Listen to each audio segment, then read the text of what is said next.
fair bit at stake Saturday night, isn't it, for both sides, really? Yeah. No, we're pretty aware of where we're sitting on the ladder and what we need to do to hopefully make the finals, and that includes winning this week. So I think the Bulldogs are in a pretty similar situation. Probably need to win all 4 of their last games, and so there's plenty at stake for us. It's sort of too far to take it as a mini elimination final this far out? Yeah, probably. I mean, when you look at it, it may well be, but I think what we said last week before the Swans game was that obviously finals was something that we wanted to achieve, but we had to make the steps along the way, and part of that was winning the game last week, and then I think this week is very similar. If we look too far ahead, then we probably won't be able to change the outlook if we're not doing it at the time, and so there's a lot of time spent over the off-season wondering what you should have done, and we just sort of emphasised to the group that this is the time when you can actually have the opportunity to do something about it.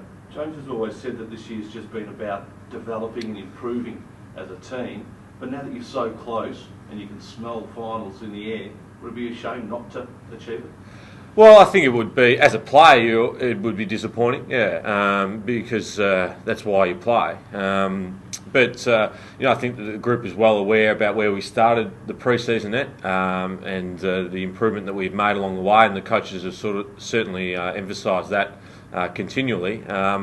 But as a playing group, we want success, and we know that you can't be successful if you're not playing finals, and you can't play finals unless you win enough games to get there. So we're certainly under no illusions what we need to do. Has much been said about the timing of your bye in that last round where you possibly could be fighting for that spot in finals? We sort of, I suppose, in pre-season we had a look at it and we thought, well, if we're for a good enough side, it'd be a great benefit to have a bye before the finals started. But I think that what we are fortunate at the moment is we have the opportunity to control our own destiny, and that is something that we're well aware of. So we sort of don't want to put ourselves in a situation where we're sitting by a TV on the last weekend wondering whether we're going to be there or not. So I think at the moment we're fortunate enough that we'll be able to control what happens to us. Joe, a fair bit of talk's been about Geelong, Collingwood, and then the rest. Do you feel if you get there that you do have the make-up to go away or to push those top 2 sides? I think that we've obviously played some good football against some of the top teams this year. We haven't been as consistent as those teams, and recently we played both Collingwood and Carlton, who were both in the top 4, and they really touched us up. So there's certainly a gap between the two of us, and also Hawthorn did so as well. I think that if we can play the way that the coaches want us to play, if we can get hopefully an injury-free run home, that certainly we won't go into the finals if we're there to make up numbers. But I think that we're concentrating on the moment is trying to get there and trying to be relevant rather than just sort of hoping that we are. So certainly this week it's about winning this game and giving ourselves an opportunity to still be there in September. James has spoken a fair bit this year about backing up big wins and how it's been a problem in the past. Has that been a bit of a talking point of focus this week? No, we haven't really focused on it this week, actually. We sort of just, focusing on what we need to do. Played the Bulldogs in round 1, so there's a lot of things have changed since then. It seems like a long time ago. So, we're just, we know how they play. We know that they're a very dangerous side. Obviously they've been a side who's played in 3 consecutive preliminary finals. So, they're a really, really strong side, and we know that they've got some important players out, but we're certainly expecting them to come out firing, and we know that we have to be on our game. Tate is fine. Tate will do some light stuff today, I think, and he's been selected to play, and we're expecting him to play. So he's obviously a huge bonus for us to have back in there. How are you feeling yourself, Joe? So it's a couple of weeks back. How the body's feeling, the hamstring and things like that? Yeah. Look, it's feeling pretty good actually. I feel reasonably fresh compared to a lot of other probably teammates.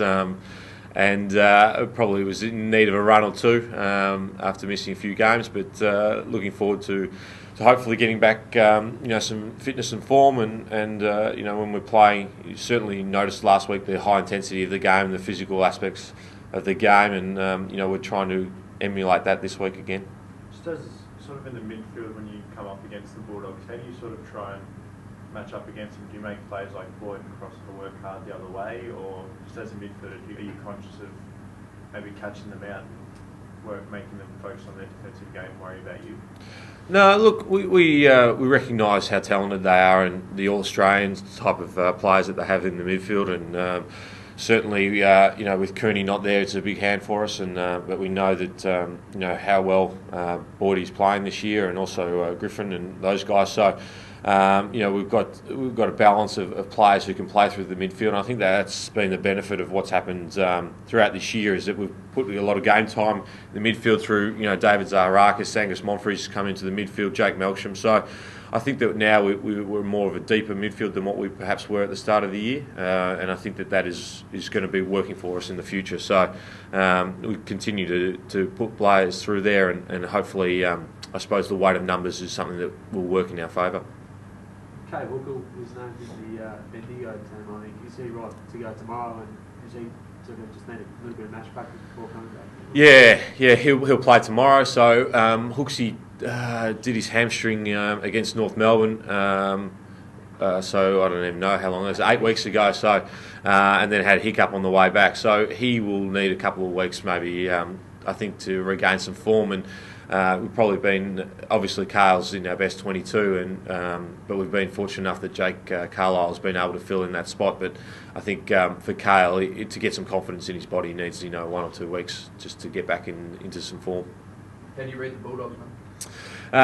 Well, they're a very dangerous side. We watched the game against West Coast, saw what they could do in the second half. Also watched the game against Carlton. So, about a month ago they knocked off Carlton, who were in really good form. So we recognise how dangerous they are. We also know that I think as a playing group we've got the belief that we can win the game if we play the way we want to. But we certainly respect them as a side, and we know that it's going to be a really tough game to win, and we're going to have to play well.